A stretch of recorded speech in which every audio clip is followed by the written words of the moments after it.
Bapak Ibu dirahmati Allah Subhanahu wa taala. Kemudian lanjutan kajian kita kitab Riyadhus Shalihin yang kemudian disyarah oleh Al-Imam Muhammad bin Shalih Al-Utsaimin. Kita sudah berada pada pembahasan masih al-muraqabah, yaitu pengawasan Allah Subhanahu wa taala. Pengawasan Allah Subhanahu wa taala. Di mana di antara hadis yang tercantum dalam judul ini, yaitu pengawasan Allah,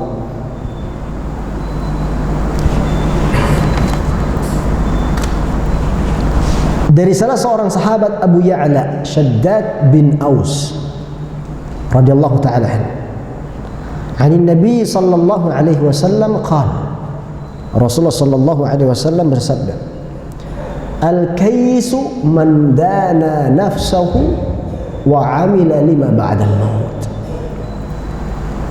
wal ajizu man atba'a nafsahu hawaha wa tamanna 'ala Allah. Ini hadis yang sangat agung sekali, diriwayatkan oleh Imam At-Tirmidzi. Derajat hadisnya adalah hasan. Derajat hadisnya adalah hasan.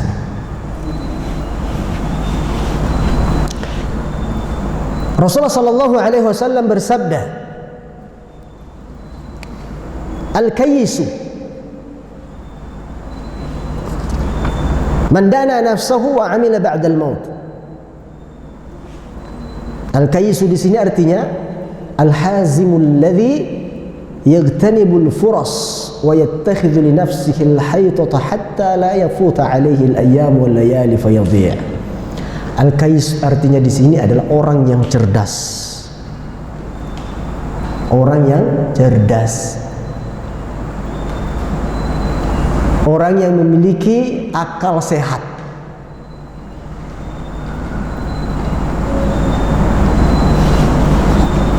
Siapa mereka, kata Rasulullah SAW? Man dana nafsahu, ay man hasaba wa nadhara madha fa'ala min al-ma'murati wa madha taraka min al-manhiyat, hal qama bima umira bihi wa hal taraka ma nuhiya anhu. Orang yang cerdas itu, kata Rasulullah SAW, adalah mereka yang senantiasa menghisab, artinya menghitung dirinya. Apa yang telah dia perbuat dari perintah-perintah Allah, dan apa yang sudah dia tinggalkan dari larangan-larangan Allah. Apakah betul-betul dia sudah mengerjakan apa yang menjadi perintah dan menjauhi apa yang menjadi larangan? Ini diantara orang yang cerdas, kata Rasulullah. Orang yang memiliki akal sehat adalah orang yang senantiasa memuhasabah dirinya. Apa yang sudah dia perbuat dari perintah-perintah Allah, dari sunnah-sunnah Rasulullah, dan apa yang sudah dia tinggalkan, jauhi dari apa yang menjadi larangan-larangan Allah dan Rasulullah sallallahu alaihi wasallam. Ini orang yang cerdas. Dan ketika dia melihat dirinya lalai dari kewajiban,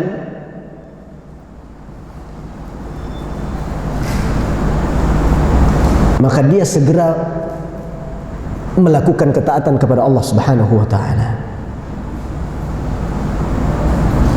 Ya. Jadi orang yang cerdas itu ketika melihat dirinya kok jauh dari Allah, malas beribadah, malas berbuat amal soleh, maka dia segera, ini baru orang cerdas, ya. Baru orang cerdas, ya. Dan siapa yang melihat dirinya melakukan perbuatan-perbuatan yang diharamkan, yang terjerumus kepada kemaksiatan, aqla'an wa nadima wa taba wastaghfar. Ketika dia melihat dirinya bermaksiat, berbuat dosa, maka dia segera kembali dan beristighfar, meminta ampun kepada Allah Subhanahu wa taala. Ya. Wa 'amila lima ba'dal maut. Dan dia memikirkan kehidupan setelah kematian. Dan dia segera beramal untuk menjadi bekal di akhirat kelak.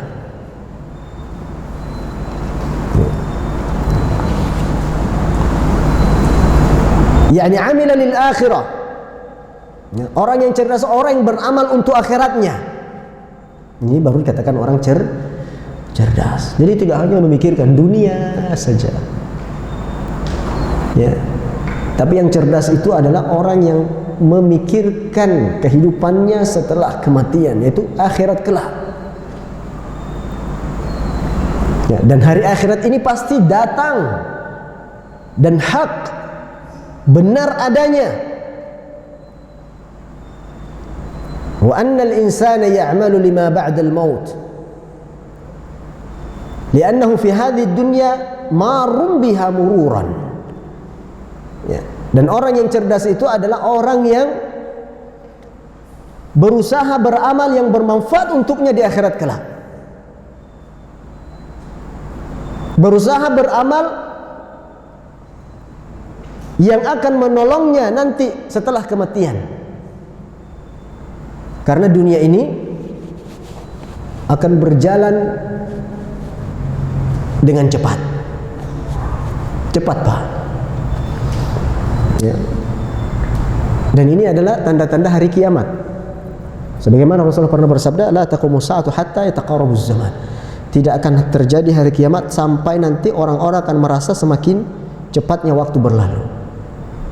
Nah, kita sekarang merasakan hal yang sama. Enggak tahu, saya sendiri apa kita sama-sama merasakan? Cepat tidak, Pak? Kita terakhir kajian di sini kapan? 2 bulan yang lalu. 2 bulan yang lalu, Pak. Subhanallah. Sudah 2 bulan. Bulan kemarin kan ada. Masya Allah.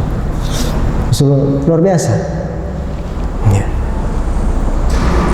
Kita nggak terasa umur kita kok sudah 50 aja, sudah 60 aja. Kayak baru kemarin saya umur 30. Tapi saya sukanya bapak-bapak ini umur boleh tua, tapi semangatnya Masya Allah. Kan begitu. Jadi kata beliau di sini, orang yang cerdas adalah orang yang memikirkan kehidupan setelah kematian. Apa yang akan dia bawa? Amalan apa yang bermanfaat untuknya nanti setelah meninggal? Wal ma'alu huwa ma ba'dal maut. Fa idza farrata wa madat 'alaihi al-ayyam adha'aha fi ghairi ma yanfa'uhu fil akhirah falaysa bikayis. Dan apabila seseorang melalaikan amal soleh, melalaikan perbuatan baik, kemudian hari demi hari berlalu begitu saja, disia-siakan waktu, menyia-nyiakan waktunya selama di dunia ini tanpa hal yang bermanfaat untuknya di akhirat kelak, falaysa bikayis, maka dia tidak termasuk orang yang cerdas. Lawan daripada cerdas apa? Hah? Dungu, Pak ya? Maka kita lihat posisi kita ini, kita cerdas apa dungu kita di sini? Ya. Karena yang cerdas itu tadi, dia memikirkan masa depan yang sebenarnya. Ya. Al-kayyisu huwa alladhi ya'malu lima ba'da al-maut, wal 'ajizu man atba'a nafsahu hawaha wa sara la yahtammu illa bi umuri dunya. Yang cerdas adalah orang yang memikirkan kehidupan setelah kematian, dan orang yang sebaliknya, orang dungu, orang yang bodoh adalah yang mengikuti hawa nafsunya.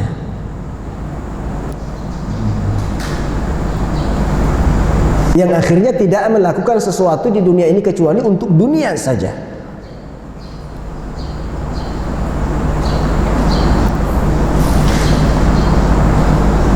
Thumma yatamanna 'ala Allahi al-amani. Ini di antara sifat orang-orang bodoh. Tidak hanya sekedar memikirkan dunia saja. Ya. Tapi kata Rasulullah sallallahu alaihi wasallam, "Wa tamanna 'ala Allahil amani." Dan menggantungkan angan-angan yang terlalu jauh. Angan-angan yang semu. Angan-angan yang hanya sifatnya sementara, duniawi saja. Sehingga dia mengatakan, Allahu ghafurur rahim wa sawfa atubu ilallahi fil mustaqbal. Dia mengatakan Allah kan maha pengampun, maka untuk taubat nanti sajalah, taubatnya nanti aja. Jadi angan-angannya jauh dia. Sekarang biar saya enak-enak dulu, saya menikmati dululah masa muda. Kan biasanya begitu Pak. Angan-angannya tinggi, jauh sekali ke depan. Ya. Dia nggak mau beramal soleh karena merasa saya kan masih hidup di umur sampai 60 tahun. Kan kata Rasulullah umur umatnya nanti 60 sampai 70 tahun. Umur saya kan masih 40 sekarang, masih ada modal 30 tahun kata dia. Angan-angannya jauh ke depan. Padahal kan tanda-tanda kematian sudah ada Pak. Nah, di antara tanda kematian itu adalah ajal sudah dekat. Apa tanda-tandanya? Hah? Apa tanda-tandanya Pak? Uban. Ini rambut yang sudah memutih ini. Jangankan Pak Asra, ini saya aja Pak, umur 36 tahun sekarang. 36 ini sudah ada putih-putih di sini Pak. Subhanallah. Ya. Apalagi kalau misalnya yang sudah putih semua ya. Kok masih menggantungkan angan-angan yang jauh? Itu luar biasa. Ya. Maka kata Rasulullah SAW, di antara orang-orang yang bodoh adalah orang yang menggantungkan angan-angan yang terlalu jauh. Dia mengatakan nanti saja saya tobat. Nanti kan masih bisa nanti istighfar. Nanti bisa sholat. Nanti bisa minta ampun. Subhanallah. Padahal tidak tahu ternyata nanti sore sudah innalillahi wa inna ilaihi raji'un. Apa jadinya? Ya, kebinasaan yang luar biasa. Wa sawfa uslihu fi hali idza kaburt. Dan akan saya perbaiki diri saya nanti kalau sudah tua nanti. Dia kata kalau nanti saya tobat kalau sudah tua. Nah, biasanya begitu Pak. Menikmati masa-masa muda, yang hura-hura dan lain sebagainya. Nah, karena angan-angannya jauh, nanti kan saya masih tua, nanti masih ada masa tua. Sayang kalau masa muda ini tidak dinikmati. Ya sayang masa muda ini kalau tidak dinikmati, ikut-ikut anak muda, subhanallah. Makanya Rasulullah ya itu sangat menyanjung pemuda yang taat kepada Allah Subhanahu wa taala. Karena jarang Pak. Itu luar biasa kalau ada pemuda yang kemudian dia taat kepada Allah. Itu baru jempol. Kalau bapak-bapak yang taat kepada Allah wajar.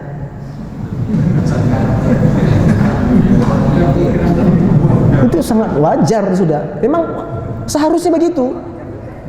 Yang kurang ajar itu sudah tua semakin tua keladi Pak ya. Semakin tua semakin jadi. Tapi kalau pemuda yang taat, masya Allah, luar biasa ini. Ya. Makanya kata Rasulullah SAW dalam sebuah hadisnya, 7 golongan yang akan dilindungi oleh Allah Subhanahu Wa Taala di akhirat kelak. 7 golongan. Ya. Dan itu ada golongan yang lain. Bukan berarti 7 ini pembatasan, tidak. Banyak juga golongan yang lain. Tapi di dalam hadis ini disebutkan 7. Siapa di antaranya? Syabun nasya'a fi ibadatillah. Pemuda yang tumbuh beribadah kepada Allah Subhanahu wa taala. Dan di antaranya adalah warajulun qalbuhu mu'allaqun bil masajid. Seseorang yang hatinya terpaut ke masjid. Masyaallah. Ya. Jadi sebenarnya Bapak Ibu, tolak ukur baik kita itu enggak jauh-jauh, Pak. Masjid. Siapa yang sering ke masjid, siapa yang berinteraksi banyak di dalam masjid, insya Allah akan terjaga dia. Insya Allah akan terjaga.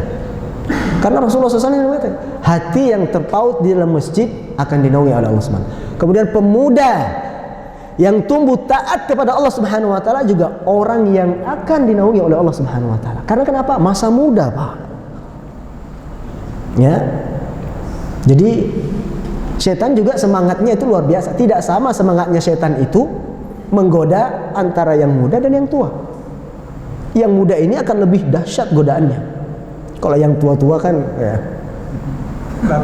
sudah lemah. Ya, sudah memang saatnya lah kan begitu. Nah, tapi yang lebih parah lagi kalau misalnya semakin tua kok makin jauh dari Allah Subhanahu wa taala. Waliyadzubillah. Ya, makanya di antara kata Rasulullah sallallahu alaihi wasallam, ya, orang yang mendapatkan kebaikan adalah man tala umruhu wa hasuna amaluhu. Yang panjang umurnya dan baik amalnya. Itu baik itu. Tapi yang paling buruk adalah yang panjang umurnya semakin buruk tingkah lakunya. Makanya Bapak Ibu rahmatullah subhanahu wa ta'ala, kata Rasulullah SAW di dalam hadis yang lain, jangan panjangkan angan-anganmu. Itu terlalu panjang angan-angannya. Ya, ke depan nanti saya tobat, nanti di sana aja lah. Nanti saya berinfak, nanti kalau sudah di umur 50, 60, saya sekarang ini mau mengumpulkan harta dulu sebanyak-banyaknya. Ya. Apalagi kalau misalnya tujuannya hanya dunia saja. Saya mau kerja sekarang mati-matian, banting tulang. Ya, biar nanti di masa tua saya bisa engkang kaki. Saya bisa goyang kaki. Ya, mau kemana-mana tinggal beli tiket. Mau pergi ke London tinggal beli tiket. Itu angan-angan kan, angan-angan yang semu. Ya, belum tentu dia sampai masa tua. Ya, buruknya lagi niatnya sudah salah. Ya, nanti di masa tua kalau misalnya dia kaya raya, dia akan manfaatkan pada hal yang tidak bermanfaat. Tapi coba kalau berangan-angan yang baik, nanti kalau saya tua, kemudian saya jadi kaya raya, saya akan bangun masjid, saya akan bangun pesantren, saya akan donasikan harta ini, bantu orang-orang fakir miskin, bantu anak yatim, janda, jompo dan segala macam. Nah, itu baik. Ya. Tapi jangan tunggu kaya baru mau sedekah. Ini juga angan-angan dari setan. Oh, janganlah, kamu kan masih butuh. Kan gitu. Kamu kan masih butuh. Besok kan mau makan apa coba? Wa ya'idzukumul faqr. Setan itu, Pak, senantiasa menggoda kita untuk takut fakir. Kamu nanti mau makan apa? Besok mau makan apa? Anak istri mau makan apa? Enggak usah sedekahlah hari ini. Nanti saja kalau sudah kaya.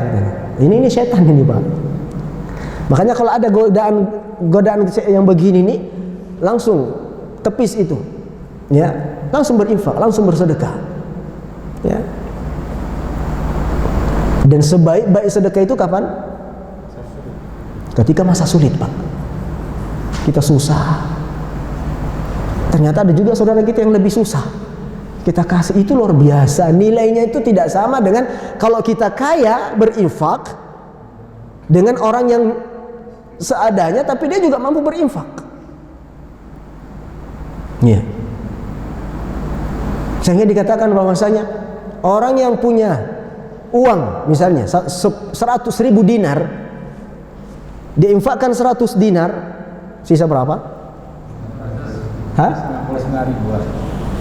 1.000 dinar diinfakkan 100 dinar, sisa berapa? 900 dinar kan ya? Atau taruh kita hitung dengan rupiah. Orang punya uang 10 miliar, diinfakkan 1 miliar, sisa berapa? Masih punya 9. Ya, besar nggak 9 itu? 1 miliar itu besar nggak, Pak? Besar. Hah? Ya kadang kan orang melihat 1 miliarnya, Pak. Dia nggak lihat bahwasanya sisanya itu masih ada 9 gitu loh. Padahal kan sisa ini masih banyak. Orang malas berinfak karena kenapa? Banyak sekali. 1 miliar. Ya. Ini tidak ada apa-apanya. Artinya apa? Ada orang yang dalam keadaan susah. Dia cuma punya uang 1 juta misalnya. Punya uang 1 juta. Terus diinfakkannya setengahnya, 500.000. Lebih besar mana pahalanya? Hah? Coba Pak hitung-hitungannya seperti apa? Lebih besar mana? Lebih besar yang kecil tadi Pak. Karena dia sudah mendobrak sifat kefakirannya tadi itu. Atau taruh misalnya dia punya uang atau 2 dinar misalnya. 2 dinar. Dia infakkan 1, sisa 1. Ini lebih besar pahalanya dikarenakan karena butuh perjuangan. Adapun yang besar tadi itu kan dia gampang saja. Punya uang 1 miliar, sedekahnya cuma 100.000. Banding nggak? Banding nggak Pak? Nggak banding. Ya, masa cuma 100.000? Zakatnya aja berapa sudah tuh kalau 1 miliar? 2,5% berarti 25 juta. Itu baru zakat. Itu zakat wajib. Itu pun kadang orang berat. Karena dia lihat nominalnya 25 juta. Dia nggak lihat bahwasanya Allah sudah kasih 1 miliar ini.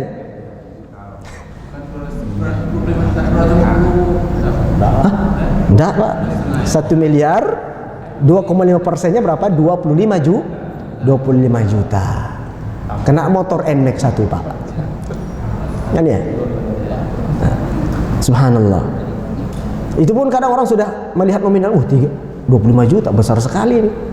Dia lupa bahwasanya Allah kasih dia rezeki 1 miliar. Nah, kalau saya pribadi Pak, kalau misalnya orang yang sudah wajib zakat, kalau hanya mencukupkan dirinya 2,5%, itu masih sedikit Pak. Ya, seharusnya kan lebih itu dia keluarkan.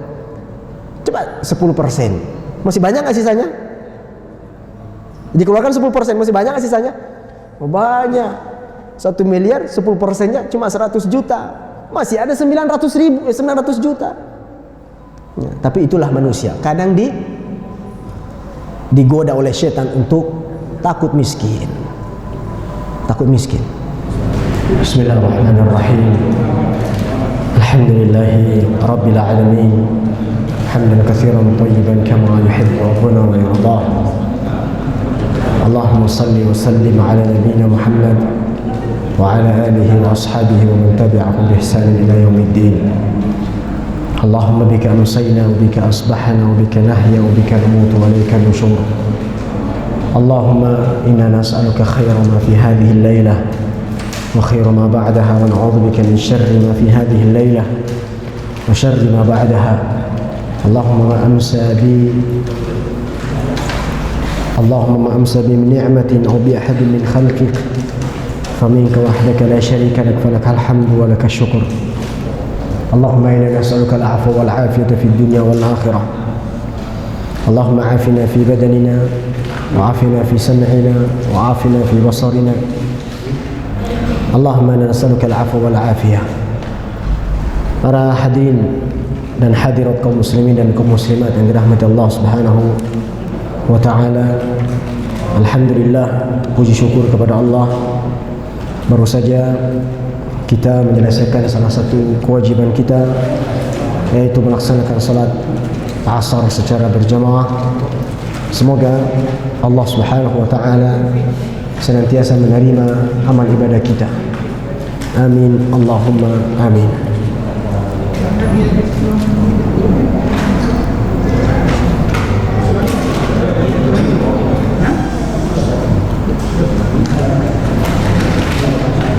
Bapak Ibu yang dirahmati Allah Subhanahu wa taala, hadis yang kita baca di pertemuan awal tadi, yaitu hadis dari Abu Ya'la Shaddad bin Aus radhiyallahu taala anhu. Nabi sallallahu alaihi wasallam bersabda, "Al-kayyisu man dana nafsahu wa 'amila lima ba'da al-maut." Orang yang cerdas itu adalah orang yang senantiasa mendekatkan dirinya kepada Allah Subhanahu wa taala, dan kemudian orang yang senantiasa muhasabah diri dan beramal apa yang akan menjadi bekal setelah kematian. Kemudian di dalam hadis ini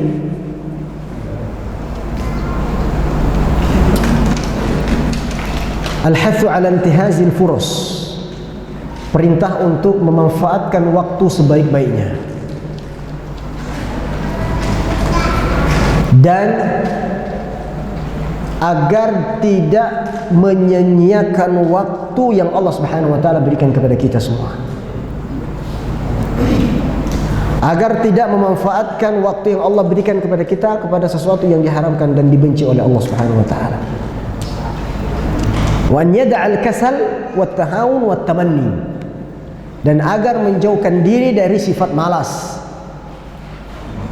wat tahawun, dan melalaikan, meremehkan perintah-perintah Allah Subhanahu wa taala, wat tamanni, dan berangan-angan yang jauh. Fa inna at-tamanni la yufidu syai'an, kama qala Al-Hasan Al-Basri rahimahullah, laisa al-imanu bit-tamanni wala bit-tahalli, walakin al-iman ma waqara fil qalbi wa saddaqathu al-a'mal. Iman itu bukan hanya sekedar berangan-angan, dan tidak hanya sekedar berhias diri, namun iman yang sebenarnya adalah ma waqara fil qalb, sesuatu yang tertancap di dalam diri dan dalam hati kita, wa saddaqathu al-a'mal, yang kemudian dibenarkan oleh amal-amal yang baik.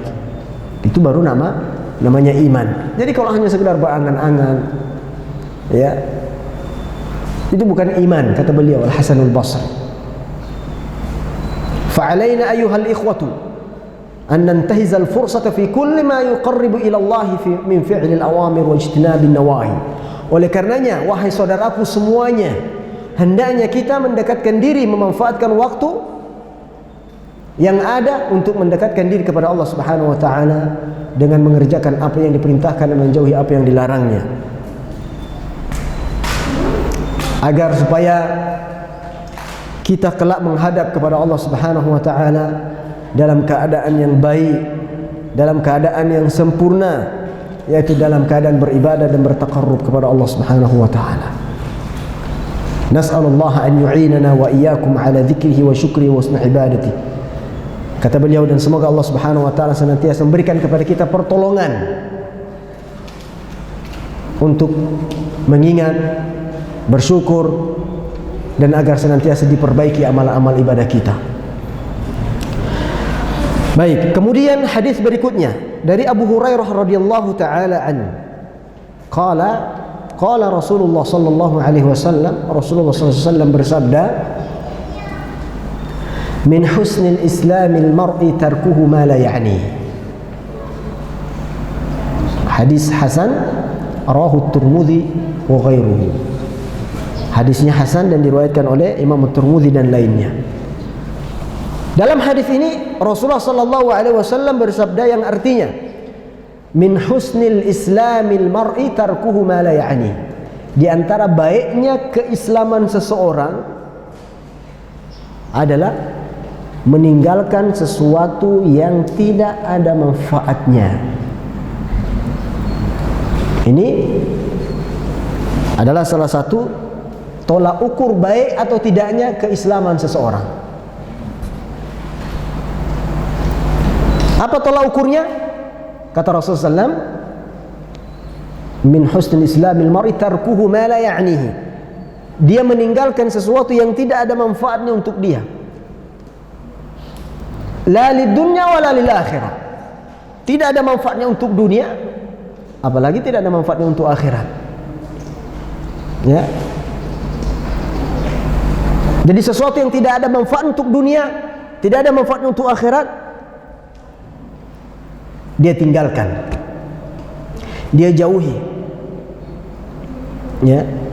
Ini ciri-ciri baiknya Islam seseorang. Islamul mar'i huwa istislamuhu lillahi azza wa jalla zahiran wa batinan. Islam itu apa artinya? Islam itu apa artinya, Bapak Ibu? Selamat.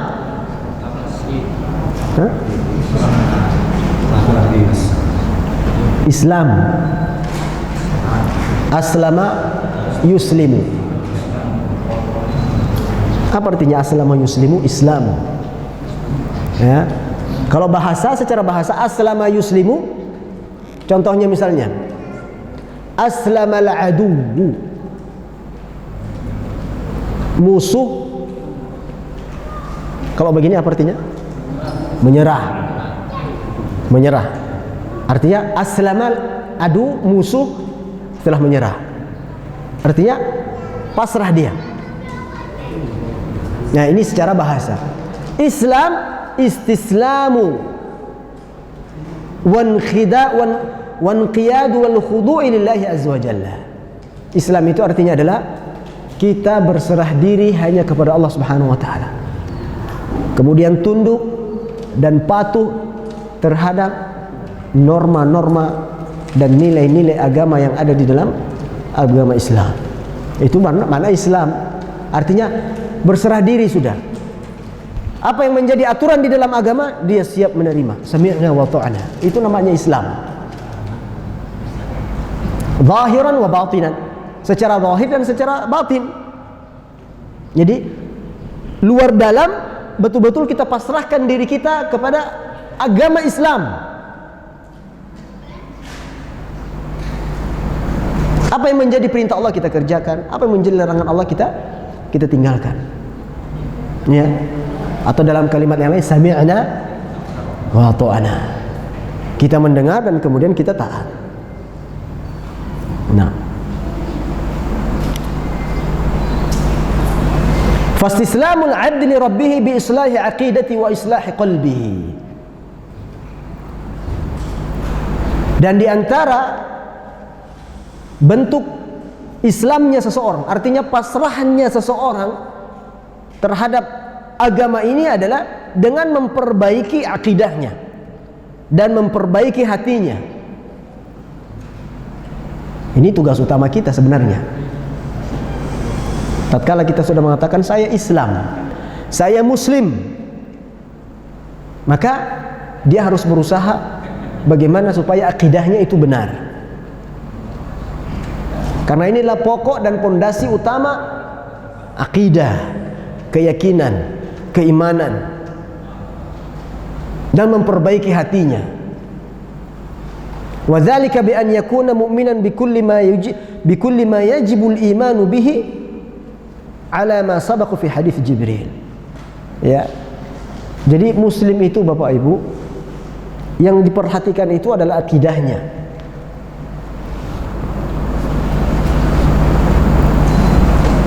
Dengan mengimani semua yang wajib dia imani. Iman kepada Allah, iman kepada malaikat, rasul, kemudian kitab, hari akhir, dan kemudian qada dan qadar. Dia harus pelajari itu apa rukun iman. Itu muslim seperti itu seharusnya, Pak. Ya. Tapi ironisnya sekarang, Pak, kita banyak bilang apa agamanya Islam. Tanya rukun Islam berapa? Enggak tahu. Ini anak-anak SMP, anak-anak SMA, Pak. Itu coba kalau dites satu-satu itu, saya yakin banyak yang nggak tahu. Berapa rukun iman? 6. Apa saja? Nggak tahu. Subhanallah. Nah, ini luar biasa. Fitnah, ujian kita hidup di akhir zaman seperti ini luar biasa, Pak. Anak-anak kita ini luar biasa ya. Ini musuh-musuh Islam ini luar biasa, Pak. Hah? Saya nggak kebayang ini, Bapak Ibu. Ya. Kita dulu yang di masa-masa SMP, SMA, itu sudah luar biasa ujian, fitnah dan cobaan luar biasa. Sekarang lebih lagi, Pak. Luar biasa. Kebijakan-kebijakan hampir tidak lagi berpihak kepada Islam. Ini kan menyedihkan. Ini sangat menyedihkan. Akan tersisa nanti namanya tok Islam. Tinggal sejarah. Ini kan sudah ini musuh-musuh Islam ini sudah dikatakan hampir mungkin Berhasil, hampir berhasil. Bagaimana Muslim itu jauh dari Islamnya. Katanya Muslim, ya. Tapi ditanya tentang pokok-pokok dasar dalam keagama Islam, tidak paham dia. Coba anak-anak kita sekarang luar biasa. Ini luar biasa ujiannya Bapak Ibu. Ya.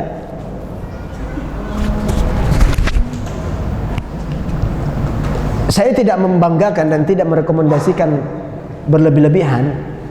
Ya, sekarang ini dunia pendidikan kita luar biasa, cobaannya luar biasa. Anak-anak kita ini kalau nggak masuk ke pesantren bahaya, Pak. Iya.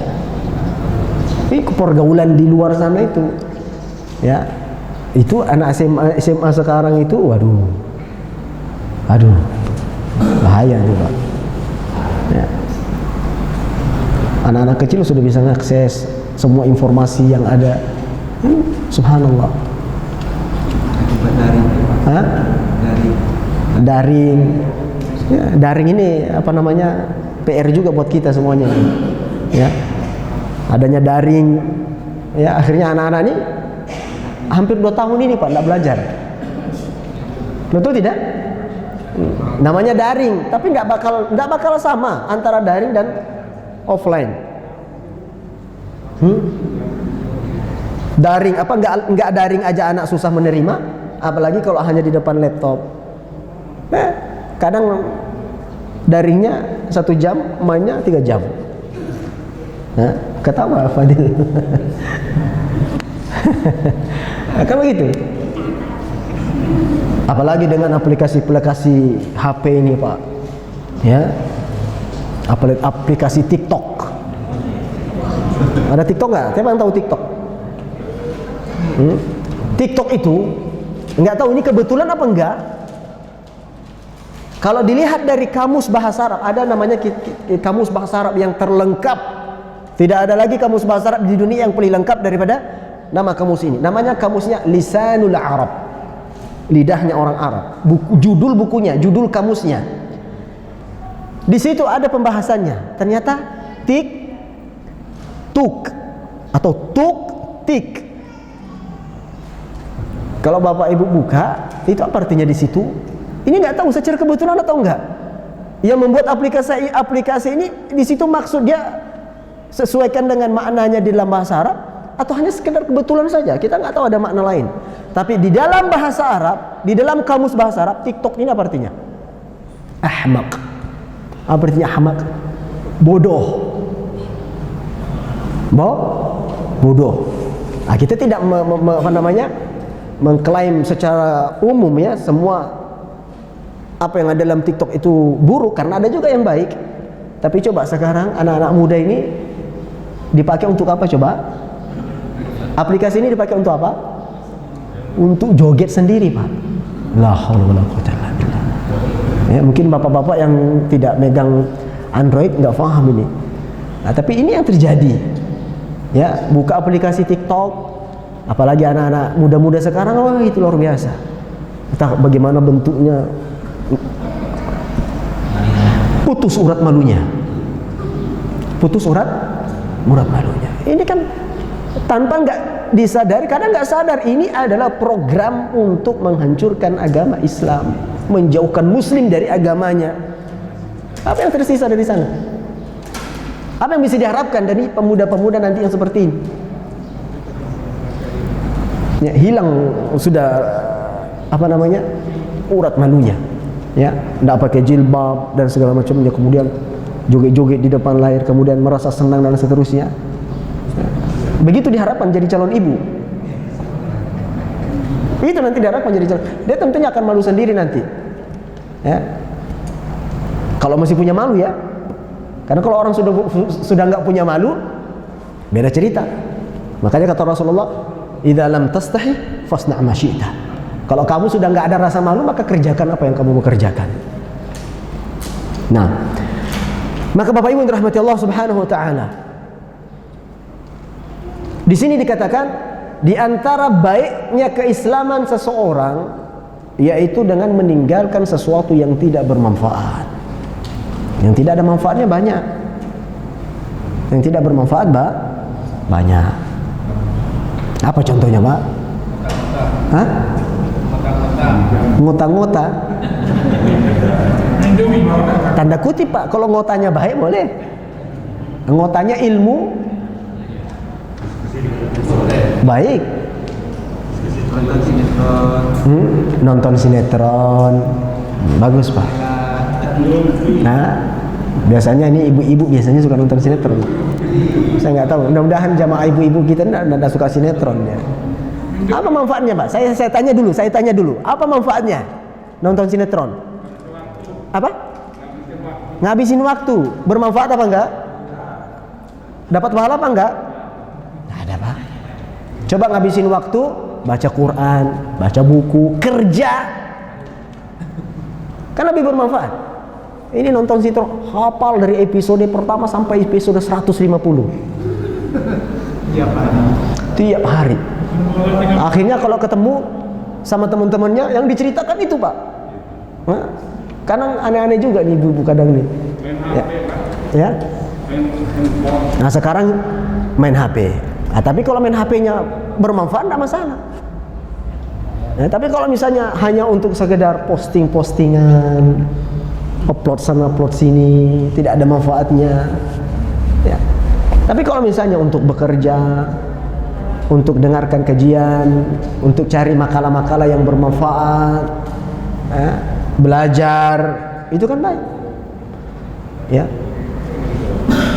Maka kalau mau dikatakan Islamnya bagus, ya tinggalkan yang nggak bermanfaat ya. Begadang misalnya tidak ada manfaatnya. Tapi kalau misalnya baca buku, ya belajar, itu kan boleh bermanfaat. Makanya kenapa Rasulullah sunnahnya itu adalah tidur setelah Isya langsung tidur, supaya bisa lebih awal bangunnya. Ya. Jadi tinggalkan yang nggak bermanfaat, tinggalkan. Yang nggak bermanfaat tinggalkan. Karena itu adalah salah satu ciri baiknya keislaman seseorang. Berdosa ya, Ustaz. Ya, Pak. Kalau sesuatu pekerjaan yang tidak bermanfaat dilakukan berdosa, Pak, mubah, Pak, haram, Pak. Tergantung. Kalau misalnya sesuatu yang tidak bermanfaat itu akan menjerumuskan dia kepada kelalaian daripada kewajiban, melalaikan kewajiban, maka pasti berdosa, Pak. Kalau menonton bola dua dini hari, ada manfaatnya enggak? paling psikologis mungkin hiburan bagi. Tapi kadang ada mudaratnya. Ngantuk, akhirnya subuh ketinggalan. Coba kalau diganti dengan tahajud, nonton bola jam 2 ganti dengan tahajud. Lebih bermanfaat mana? Lebih bermanfaat salat ya. Berarti nonton bola di tengah malam tidak bermanfaat. Hukumnya. Ya. Hukumnya akan menjadi haram kalau itu membawa seseorang lalai. Dengan menonton tadi itu, akhirnya dia telat bangun subuh. Karena sudah nggak tahan ngantuk. Bisa nonton dari jam 2 sampai jam 4. Nanti niatnya saya nonton jam 2 supaya nanti sambil tahajud. Terlambat ngajar Pak Ustaz. Sering nonton bola habis siang ngajar dan terus terlambat. Itu banyak efeknya, Pak. Ya. Nanti kerja di pagi hari sudah tidak konsen. Jadi ketika perbuatan yang mubah tadi ini menggiring seseorang untuk lalai daripada sebuah kewajiban, maka itu bisa menjadi haram, berdosa jadinya, Pak. Ya, berdosa jadinya. Makanya ada istilah saddan lidzari'ah. Sesuatu yang bisa membawa seseorang terjerumus kepada sesuatu kelalaian, perbuatan-perbuatan maksiat, maka itu harus kita tutup celahnya. Harus ditutup celahnya. Kalau merokok? Ya, Pak? Merokok.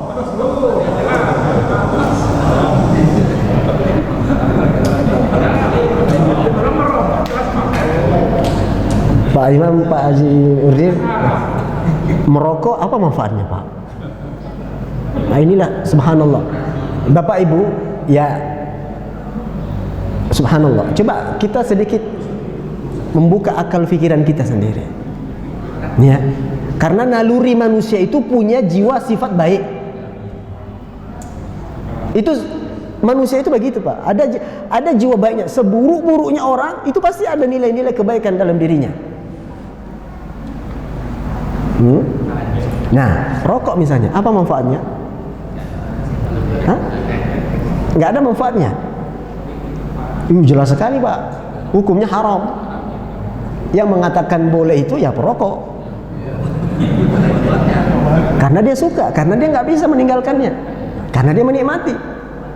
Yang mengatakan makruh itu ya ustadz yang merokok. Betul tidak, Pak? Dia nggak bakal mau bilang haram, Pak. Karena kenapa? Jamaah Bapak kok bilang haram, Pak? Maka nggak mau dibilang makruh. Apa landasan dalilnya dibilang makruh? Apa landasannya, Pak? Bukankah di dalam Al-Quran sudah dijelaskan, wala tulqu biaidikum ila tahlukah, jangan bawa dirimu kepada kehancuran, jangan bawa dirimu kepada kebinasaan. Wala taqtulu anfusakum, jangan bunuh diri kalian. Merokok bunuh diri enggak?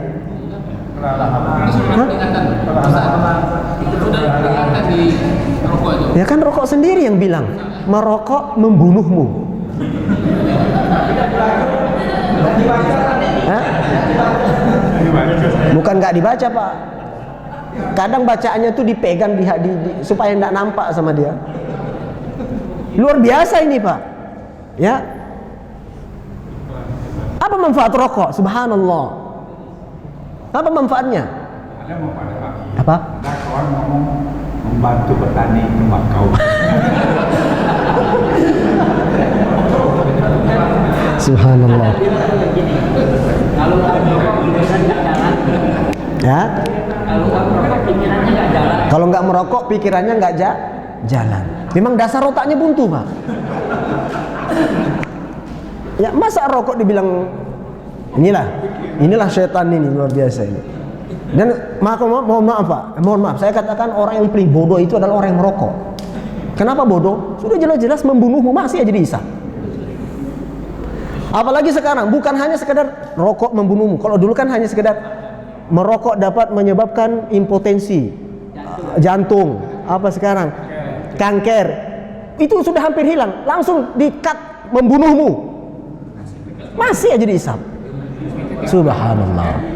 Sekarang ditambah lagi dengan foto-foto yang mengerikan. Betul tidak? Ini sudah ada kanker gini, mulutnya seperti apa. Saya bilang ini nasihat apa lagi orang ini kalau misalnya sampai-sampai tidak mau meninggalkan rokok. Luar biasa, Pak. Kalau mau berbicara dalil, luar biasa. Al-Quran, Sunnah. Makanya mohon maaf ini Bapak Ibu, kalau misalnya ada yang masih merokok, segera tinggalkan, Pak. Tidak ada manfaatnya. Bayangkan, ya, pertama rokok membahayakanmu, membahayakan keluargamu. Kan banyak orang meninggalku dikarenakan karena merokok pasif. Saya sendiri, Pak, kalau cium bau rokok itu langsung sesak saya, Pak. Saya paling nggak tahan.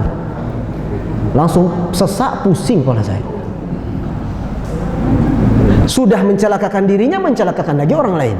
Padahal dalilnya ada, Rasulullah SAW mengatakan la dharar wa la dirar. Jangan membinasakan dirimu dan jangan membahayakan orang lain.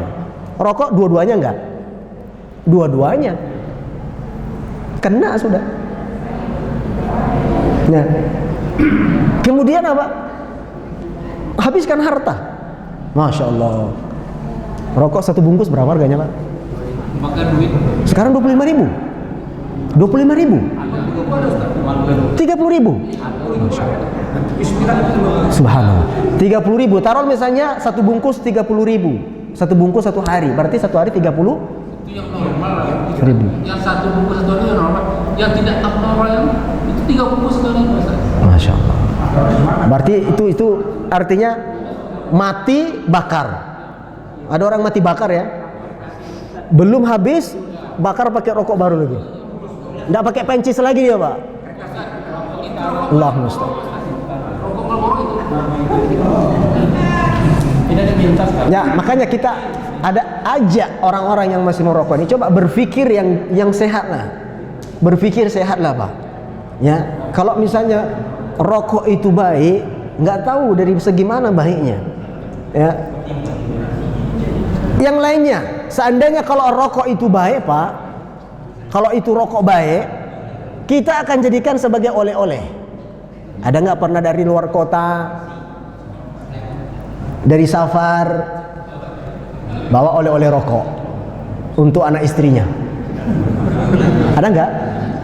Ada yang mau nggak seperti itu? Hah? Pasti nggak ada yang mau, Pak. Nanti anak-anaknya nanti, Pak, bawa apa, Pak? Bawa rokok. Ada nggak orang tua seperti itu? Pak Safar dulu beli kampung itu, Pak, jualnya rokok untuk orang kampungnya. Jadi subhanallah, sudah habis duit, kesehatan terkuras, ya, penyakit luar biasa. Jadi rokok hukumnya haram. Rokok hukumnya haram. Yang mengatakan makruh adalah perokok. Jelas dia, Pak. Karena sudah tidak ada lagi alasan. Tidak ada alasan apa yang memakruhkan rokok itu. Membunuhmu, boleh membunuh? Tidak boleh. Allahumma musta'an.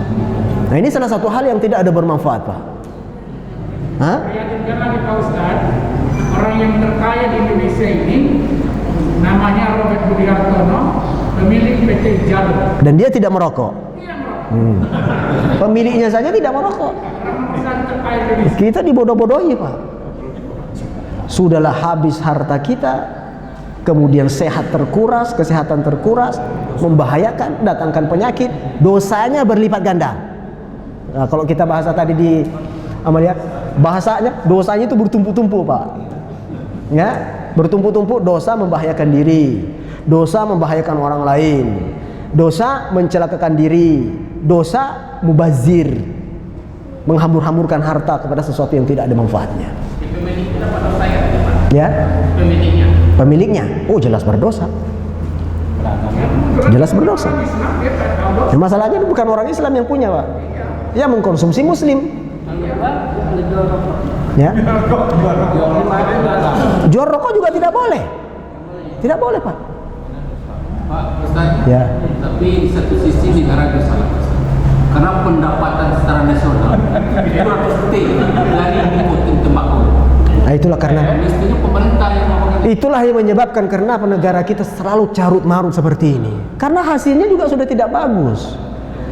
Sumbernya sudah tidak berkah. Dari sesuatu yang haram. Makanya musibah terus berlanjut. Ya. Takah riba kah, yang haram lah, ya segala macamnya. Subhanallah. Maka Bapak Ibu dirahmati Allah Subhanahu wa taala, hendaknya kita perhatikan hal-hal seperti ini. Ya. Jadi perbaiki keislamannya dengan meninggalkan sesuatu yang tidak ada manfaatnya. Ya, mengobrol ngarung ngidul yang tidak ada manfaatnya tinggalkan. Ya, obrol yang sekiranya membuat hati kita kaku, beku, tidak takut kepada Allah tinggalkan. Ya. Ini semuanya termasuk hal-hal yang tidak ada manfaatnya. Maka Bapak Ibu dirahmati Allah Subhanahu wa taala. Ya. Silakan, waktunya bertanya. Fadhal, Pak. Dan tadi kajian kita dalam mengenai kajian yang kita bacakan tadi yang intinya tentang al-kais dan yang cerdas. Iya. Orang yang cerdas itu adalah orang yang memiliki akal sehat, selalu menghisap atau menghitung-hitung dan bermuhasabah dengan dirinya. Iya. Bukan lagi dengan teman-teman sahabat, tapi dengan dirinya bisa. Nah, ingat, kita manusia itu ada tahap-tahap pertumbuhan dan perkembangan. Betul. Usia tumbuh kembang itu seperti usia anak-anak. Dari 0 sampai 5 tahun, balita sampai kepada remaja, sampai kepada pemuda, sampai kepada tua dan jadi yang dikatakan al-wais ini seberapa yang apakah dia masih anak-anak atau remaja sudah bisa dia bisa menghitung-hitung. Karena perkembangan anak itu masa-masa seperti itu tidak terlintas dalam sebuah pikirannya. dan hitungannya bermuasabah dengan dirinya atau menghitung itu paling-paling di atas dia sudah dewasa dan bahkan mendekati tua, itu baru bisa dihitung saktinya. Kalau kita sebagai anak remaja itu masa-masa yang dilalui, masa-masa yang mudah yang tidak teringat jalan seperti apa ke depannya agama ini. Ya. Jadi bagaimana apa yang terkait dari itu usianya dibatasi atau seperti apa? Terima kasih. Ya. Usianya adalah sinnul bulugh. Umur masa balik. Masa balik itu kan sudah berpikir dia. Seharusnya. Makanya sebelum balik itu ada masa tamyiz. Apa itu tamyiz? Tamyiz itu adalah orang yang sudah bisa membedakan baik buruk meskipun belum balik. Terkadang umur-umur misalnya kan balik, taruhlah misalnya baliknya itu di umur 15. Biasanya di umur 7 tahun anak-anak sudah bisa membedakan mana yang baik yang buruk. Betul tidak, Pak? Ya kayak seperti usia-usia Arkan 10 tahun, 12 tahun. Itu belum balik dia. Tapi sudah bisa membedakan. Sudah boleh melakukan sesuatu hukum-hukum di dalam agama misalnya. Kadang sudah boleh melakukan jual beli, ya, melakukan jual beli kalau sudah agak matang dia, artinya sudah bisa membedakan mana yang baik, mana yang buruk. Ya. Maka yang dimaksudkan di situ adalah sinnul bulugh, ketika di umur masa baliknya, di umur masa balik. Jadi dia sudah bisa mempersiapkan. Cerdasnya, saking cerdasnya, masya Allah. Ada memang anak-anak begitu, Pak, masya Allah, tabarakallah. Ya, umur boleh 13-14 tahun, tapi cara berpikirnya dewasa. Cara berpikirnya dewasa sekali. Nah, dan saya ada ketemukan anak-anak seperti itu, masya Allah. Hafiz Quran lagi. Sopan santunnya mengalahi orang-orang dewasa. Cara berbicaranya, luar biasa. Nah, ini orang-orang yang seperti ini yang disebut termasuk ke dalamnya orang-orang yang cerdas. Jadi batasan umurnya adalah orang-orang yang memasuki masa-masa taklif. Masa taklif itu adalah mukallaf. Kapan waktu dia mukallaf? Maka disitulah dia mulai untuk memikirkan bagaimana kehidupannya untuk berikutnya. Dia memikirkan bagaimana nanti saya bisa sekolah, kemudian saya bisa punya cita-cita menghafal, punya cita untuk berbuat baik dan macamnya. Dia mikirkan di sana itu. Nah, terus berlanjut akan semakin matang jadinya. Dewasa dia akan lebih matang lagi. Kemudian masa tua, masa selanjutnya. Subhanallah. Jadi patokannya adalah masa baliknya. Allah taala alam. Ya, Pak. Assalamualaikum warahmatullahi wabarakatuh. Assalamualaikum.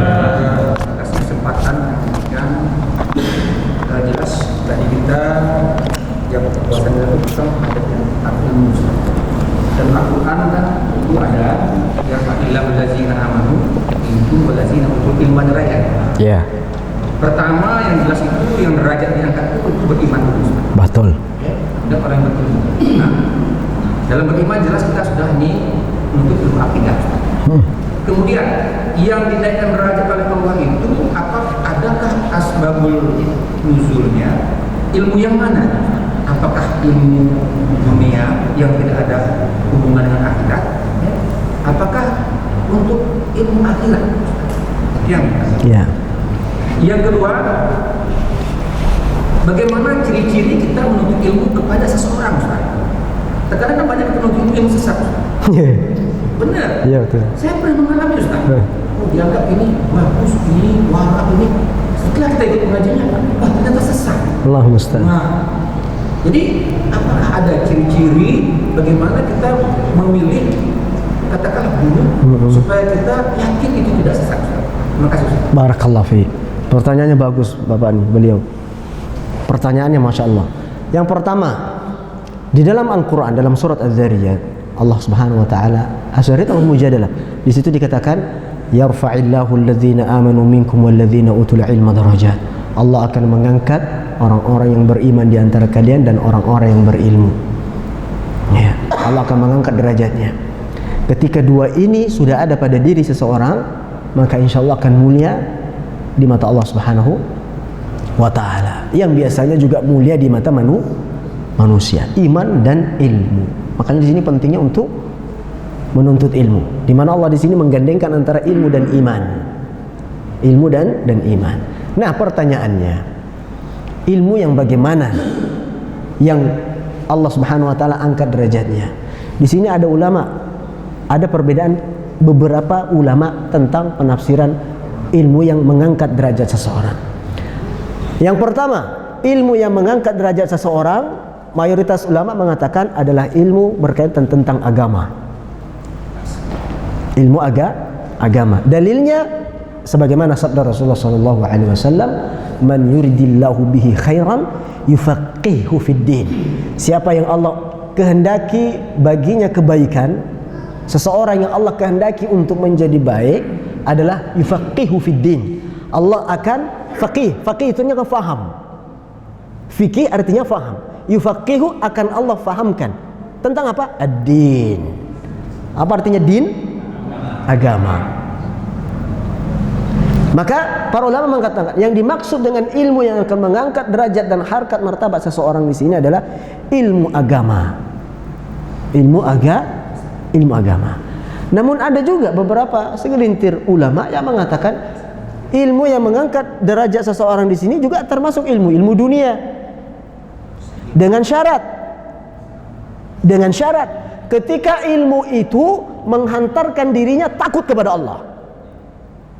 Ketika ilmu dunia itu menghantarkan dirinya untuk dekat kepada Allah, beribadah kepada Allah, maka ilmu dunia itu pun otomatis akan mengangkat derajatnya.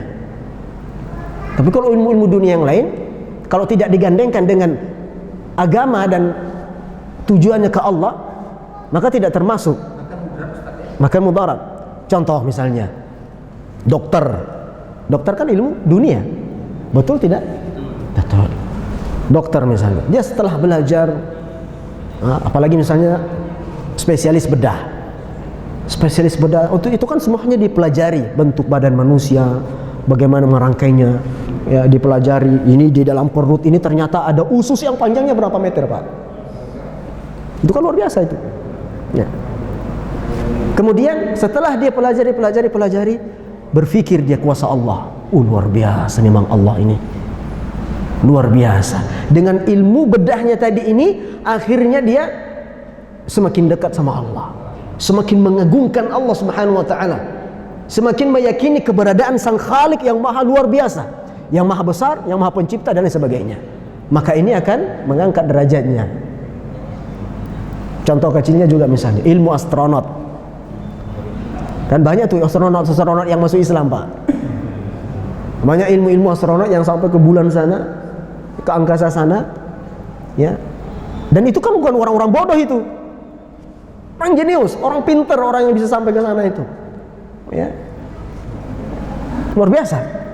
Tapi setelah dia kaji, meneliti, dia kaitkan ilmunya ini dengan apa yang ada di dalam Al-Quran, kan banyak itu, ya, dikaitkan dengan apa yang ada di dalam Al-Quran. Dia temukan keajaiban penciptaan. Ini pasti nggak mungkin ini terjadi dengan sendirinya ini. Misalnya dari ilmu astronotnya bisa sampai ke sana, kemudian melihat kebesaran ini, nggak mungkin ini ada yang jadi dengan sendirinya. Pasti ada penciptanya, menghantarkan dirinya masuk Islam, menghantarkan dirinya kenal siapa itu Allah, menghantarkan dirinya takut kepada Allah Subhanahu wa taala. Kata para ulama, ini juga termasuk ilmu yang mengangkat derajatnya, ya. Tapi kalau ilmu dunia yang sebatas dunia saja, ya, iya, ilmu hukum, ilmu yang lainnya hanya sekedar dunia saja, tidak ada kaitannya dengan agamanya dan tidak mengangkat dirinya atau tidak mendekatkan dirinya untuk beribadah kepada Allah Subhanahu wa taala, ini juga tidak ada manfaatnya. Ini tidak termasuk dalam ayat yarfa'illahu alladhina amanu minkum walladhina utul ilma darajat. Kenapa orang yang berilmu dan orang yang beriman disandingkan di sini dan kemudian akan diangkat derajatnya oleh Allah Subhanahu wa taala? Karena orang yang belajar agamalah orang yang tahu apa kewajiban dia sebagai makhluk, apa haknya Allah, Apa tanggung jawab dia sebagai Allah, bagaimana tata cara beribadah, bagaimana mengesahkan Allah, dan seterusnya. Subhanallah. Jadi ini maksudnya. Ya, jelas Pak ya? Alhamdulillah. Pertanyaan yang kedua? Guru. Ya. Subhanallah. Ya, guru yang bagaimana standar baiknya? Baik dan tidaknya guru itu standarnya seperti apa? Ya. Yang pertama adalah guru yang memahami ilmu Al-Quran dan Sunnah. Guru yang senantiasa berdalil dengan Al-Quran dan As-Sunnah. Karena ini dasar kita, Pak. Rujukan kita ke sana. Ya. Maaf. Dia tetap berdalil kepada baik. Dia kepada As-Sunnah, tetapi menyimpang. Ya. Setelah kita belajar lagi mungkin yang lain. Iya. Belum ada. Masya Allah, tabarakallah. Ya. Jadi begini, Bapak Ibu rahmati Allah SWT.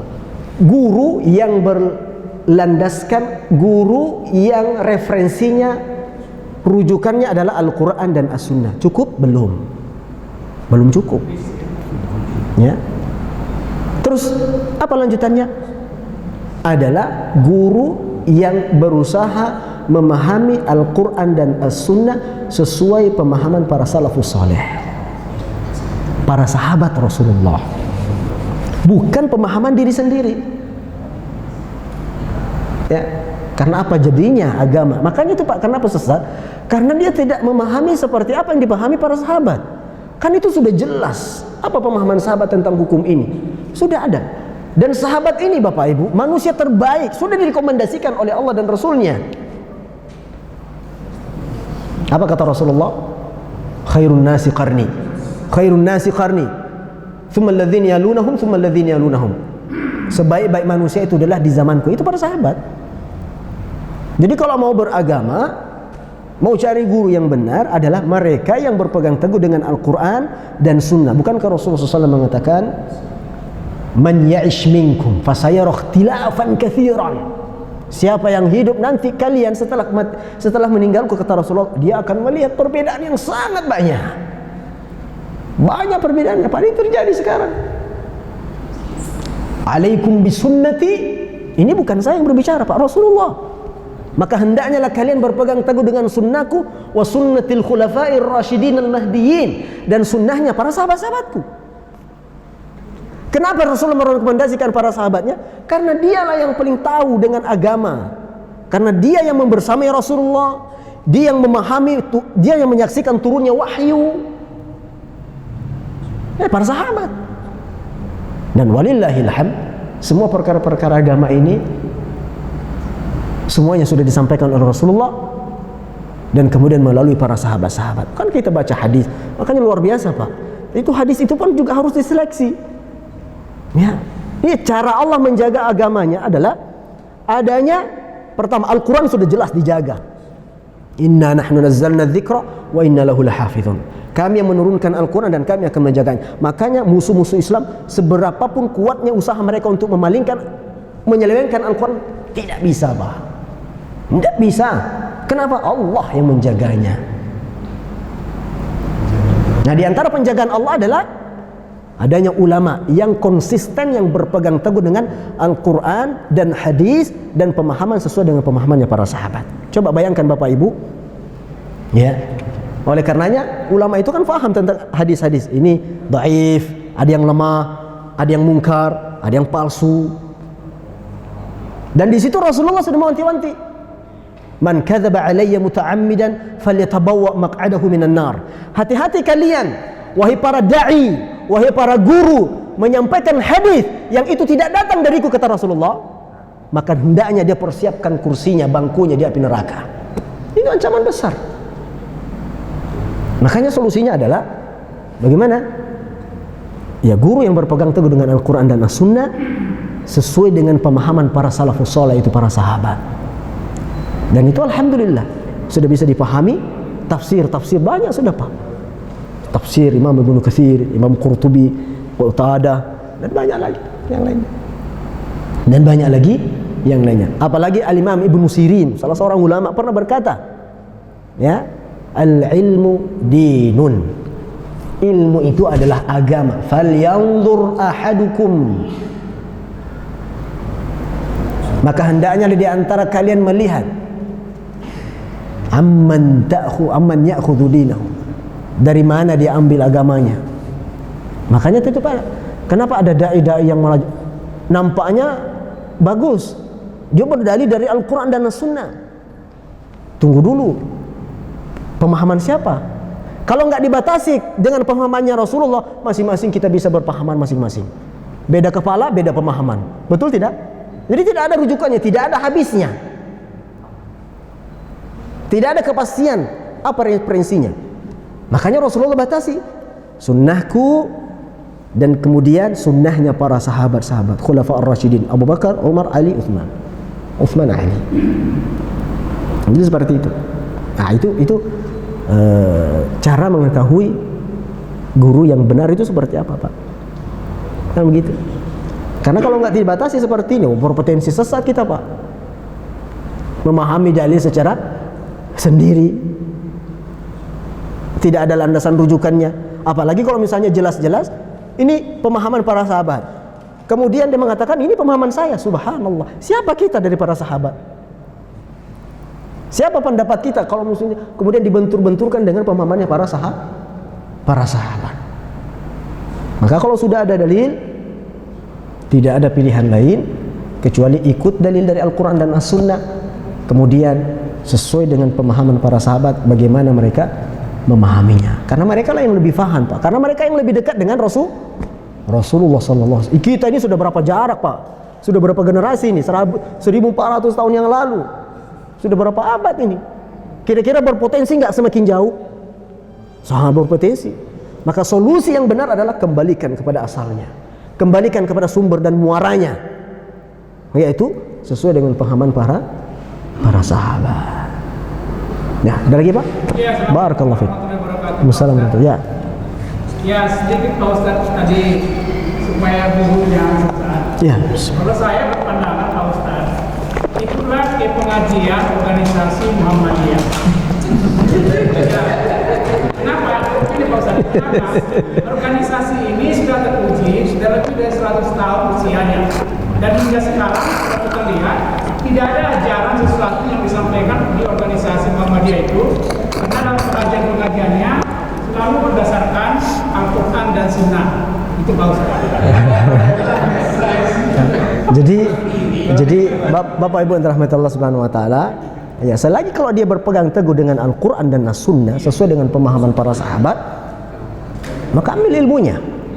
Ya, kalau Ustaz-Ustaz di Muhammadiyah kan jelas seperti itu, Pak. Mudah-mudahan, Pak. Iya, selama ini yang kita lihat begitu. Amin. Enggak ada yang merancang dari situ. Iya. Kalau memang betul-betul sesuai dengan apa yang berlandaskan dari Al-Quran dan As-Sunnah, sesuai pemahaman para sahabat, fabiha wa ni'mah. Maka itu sebuah nikmat yang luar biasa. Nah, tapi yang saya takutkan adalah ada penyusup-penyusup. Ada penyusup-penyusup yang kemudian merasa berkepentingan dan merasa punya andil, yang kemudian tersesatkan dengan ideologi pemikiran di luar daripada pemikiran sesuai salafus saleh. Apalagi sekarang, Pak, luar biasa ini.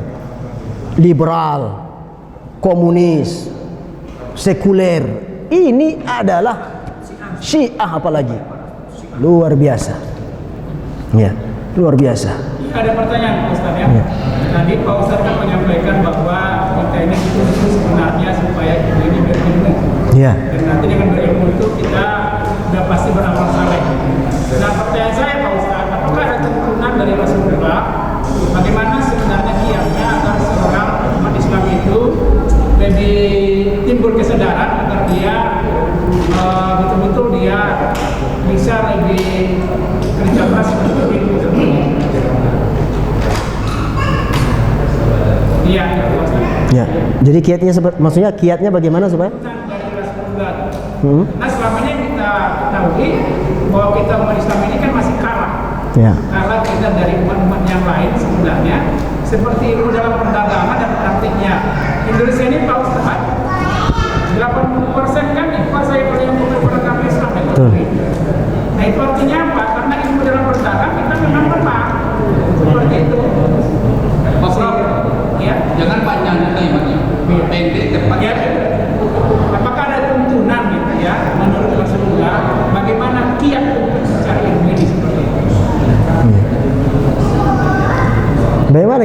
mencari ilmu? Ini pertanyaannya susah saya jawab ini. Bagaimana kiat untuk mencari ilmu? Atau mungkin ada pertanyaan yang lebih spesifik lagi? Ya, misalnya Bagaimana menumbuhkan kesadaran orang? Bagaimana menumbuhkan kesadaran orang supaya belajar? ya, supaya dia menuntut ilmu. Supaya dia menuntut ilmu. Ya. Ya, kiatnya adalah dengan menyadarkan bahwasanya ilmu itu wajib dituntut. Sampaikan.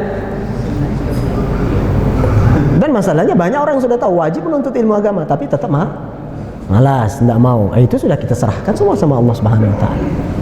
Jadi tidak bisa juga kita paksakan orang. Ya. Di antara usaha kita sampaikan keutamaan menuntut ilmu, ya, pahala-pahala yang Allah siapkan untuk orang-orang yang senantiasa berada di majelis-majelis ilmu, ya. Jadi ini tidak terlepas dari taufik dan hidayah dari Allah Subhanahu Wa Taala, ya. Contohnya bapak sudah nyampaikan kemana-mana, ada pengajian, posting ke sana sini, tapi yang hadir cuma segelintir orang. Itu aja. Padahal kan sudah tahu. Kadang maka disampaikan di dalam pengumuman tersebut, menuntut ilmu adalah wajib. Siapa yang menempuh jalan untuk menuntut ilmu maka akan dimudahkan menuju surga. Ya. Tapi hanya sekedar lewat saja. Masuk kanan, keluar kiri. Yang lebih parahnya, masuk kanan, keluar lagi. Udah nggak lewat lagi dia ke kiri. Masuk kanan, mental dia. Subhanallah. Jadi ini tidak terlepas dari taufik dari Allah Subhanahu Wa Taala. Nah, supaya jangan lagi. Tadi kan gini Pak Ustaz, kita contohkan misalnya di Indonesia, ilmu, perdagangan ilmu. ya, Tetapi kita lihat di Indonesia ini kan 80% itu dikuasai oleh non-Muslim tadi. Kan itu. Apakah ada yang salah nih dengan ilmu Islam? Nah, kan itu cerita. Kenapa?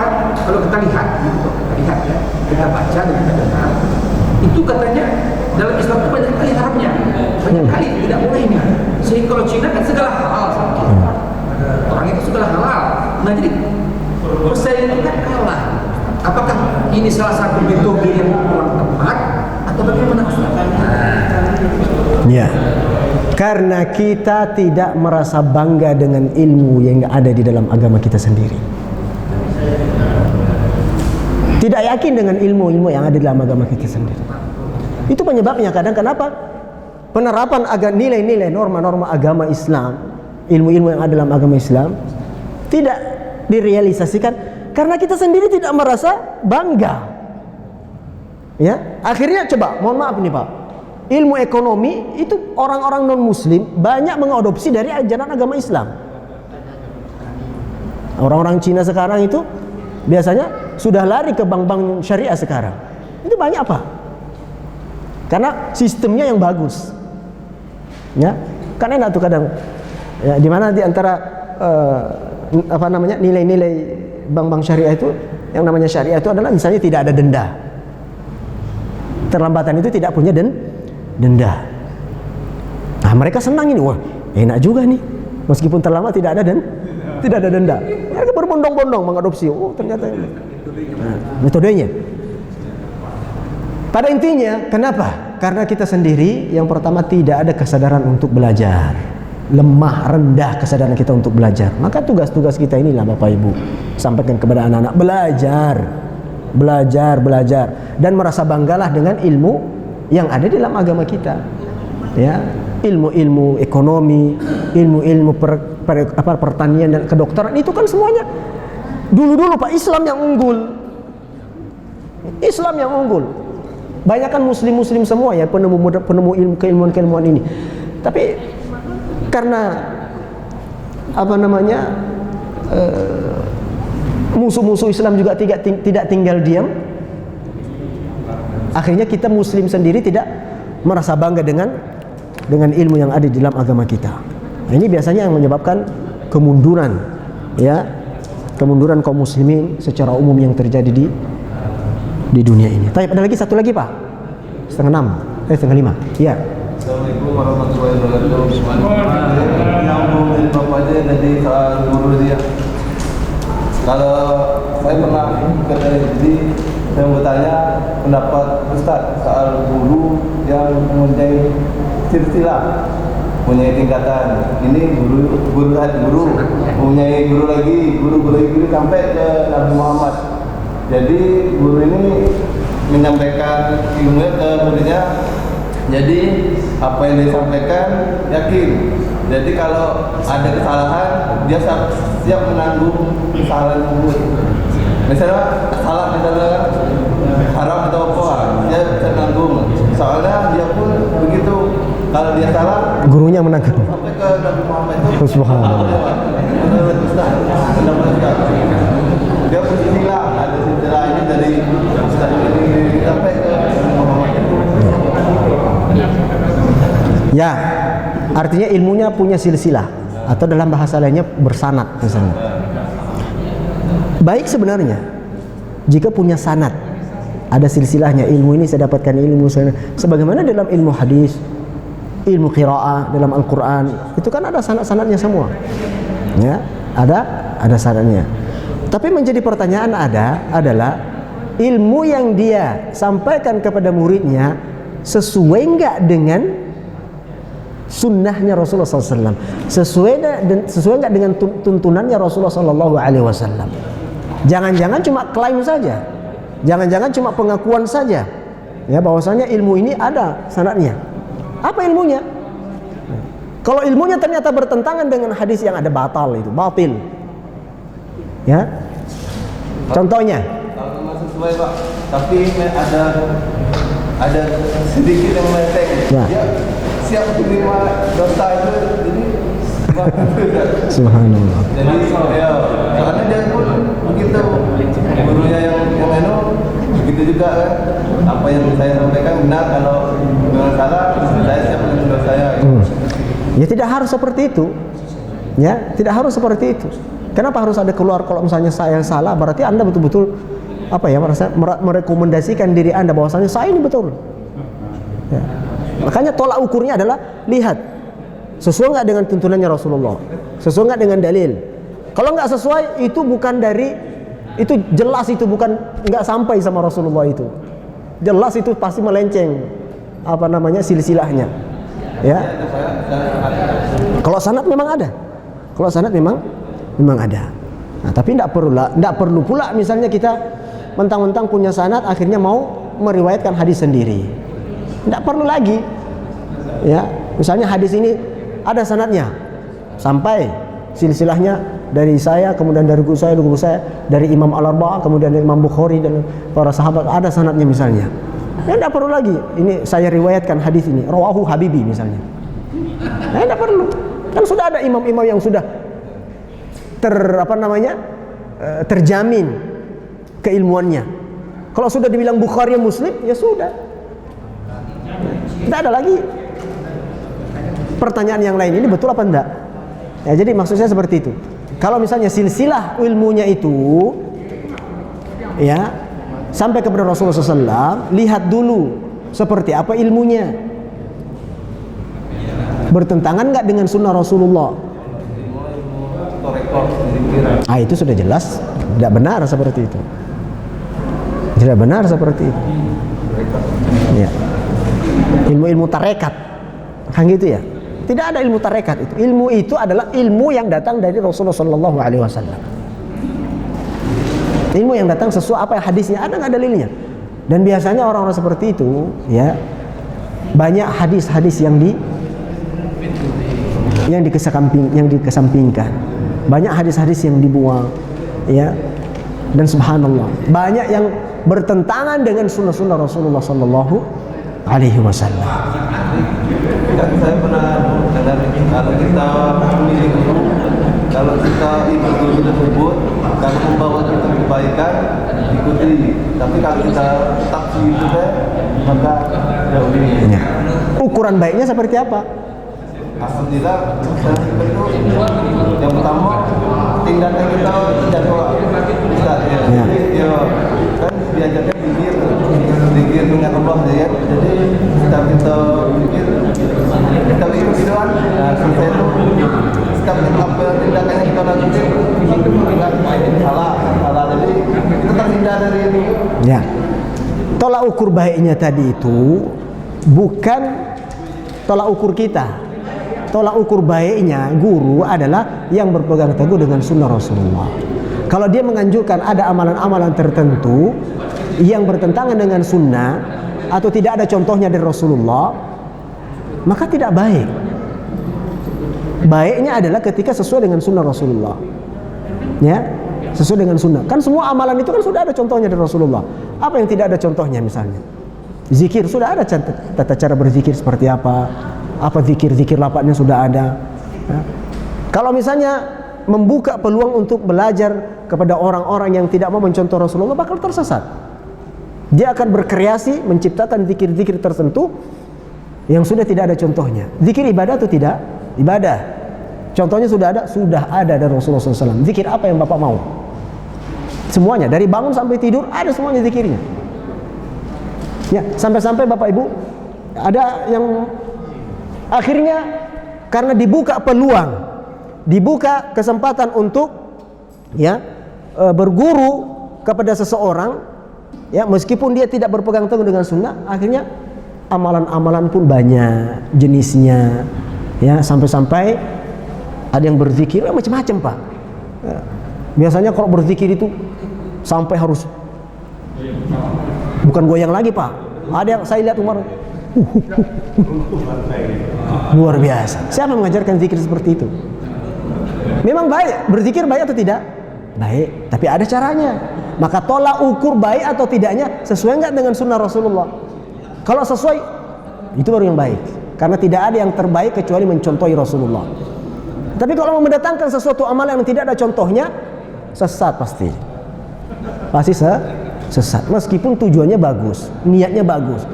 Ya, niat bagus saja tidak cukup dalam beramal. Tapi harus dibarengi dengan contoh. Ada nggak contohnya dari Rasulullah? Kalau nggak ada contohnya, berarti kita klaim dong Rasulullah menyampaikan sesuatu yang belum terbaik.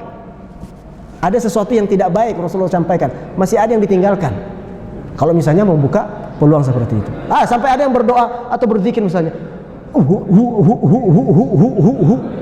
Ada nggak seperti itu? Nah, di dalam tarekat-tarekat diajarkan seperti itu. Ada nggak pernah Rasul mengajarkan kita berzikir Iya Pak, ini dalam tarekat ada ini. Di kampung ini, kampung saya banyak Pak seperti ini. Suatu waktu dia kumpul bareng-bareng. Dia berzikirnya itu kalau bareng-bareng, berzikir, dan alhamdulillah sekarang makin terbongkar kesesatan-kesesatan seperti ini. Karena kenapa? Sudah banyak media. Akal sehat itu pasti akan bisa mencerna ini betul apa tidak ini. Masa zikir sampai gila, masa zikir sampai kesurupan? Kan begitu Pak. Siapa mengajarkan di sini? Pernah nggak Rasulullah mengajarkan seperti itu? Ada dalilnya? Tidak ada. Berarti dari siapa? Dari orang.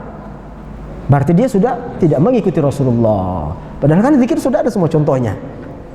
Sudah ada contohnya, semuanya sudah ada. Zikir apa yang tidak ada? Bahkan zikir mau masuk WC pun ada contohnya.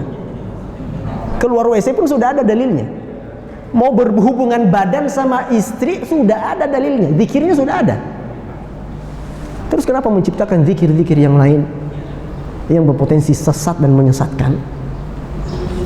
Ya. Jadi seperti itu.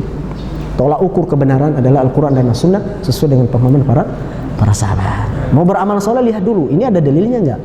Makanya sekarang kita harus kritis kita. Orang Islam itu harus kritis, bukan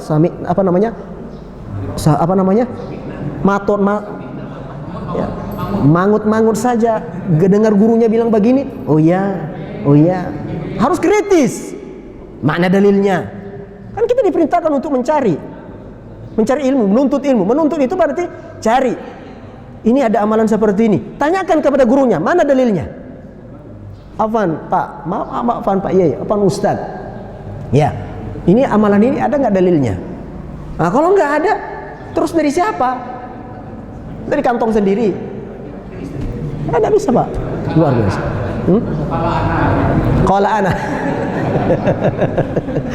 Qala ana Allahul musta'an. Maka Bapak Ibu, Mari terus belajar dan belajar. Ya. Dan ketahuilah, orang yang senantiasa berusaha berada di jalan menuntut ilmu agama Allah, mudah-mudahan akan diwafatkan dalam keadaan husnul khatimah. Wafat di dalam menuntut ilmu adalah husnul khatimah insyaallah. Ya, sebagaimana sabda Rasulullah, siapa yang berjalan menempuh semua perjalanan menuntut ilmu agama Allah Subhanahu wa taala, Allah akan mudahkan baginya menuju surga Allah Subhanahu wa taala. Ya, jadi jalan tol menuju surga adalah menuntut ilmu. Wallahu taala alam bissawab. Kalau ada kata-kata yang benar datangnya dari Allah, yang salah datangnya dari saya pribadi, khilaf, lupa, ya, ada kata-kata yang terpeleset dan segala macamnya. Kepada Allah saya beristighfar, dan kepada kita semuanya saya minta maaf. Subhanakallahumma rabbana bihamdika asyhadu an la ilaha illa anta astaghfiruka wa atubu ilaik. Assalamualaikum warahmatullahi wabarakatuh.